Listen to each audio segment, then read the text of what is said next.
And one of the things that we're thinking a lot about now is that in implementation, after the strategies are released, and you have a strategy with, say, 50 different initiatives, how do we stay engaged enough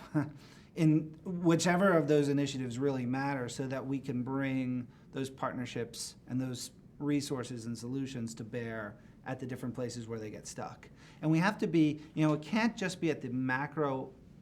initiative level, because that doesn't mean anything. You have to get that next level down to understand what piece of analysis they're trying to do, or what kind of resource they're trying to do, or what kind of stakeholders are trying to engage, because that's at the level that the partners can actually make a difference. And so when that starts to get scary in terms of scaling, because you think about 50 times 100 is 5,000, and then each of those initiatives has, a bunch of different pieces. And so really thinking about how we do that in a thoughtful, intentional way, because that's how we're going to really affect change over the next years. I agree with that, and that's only going to be possible if you infuse deep understanding in each of those cities, and especially in those who are going to be tasked with carrying this forward. Because even as great as your team is, they can't be there on the ground all the time in every city. And so a critical piece of this, and I think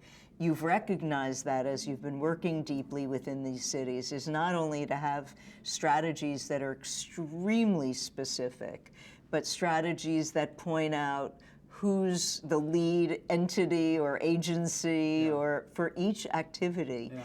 and making sure then that they understand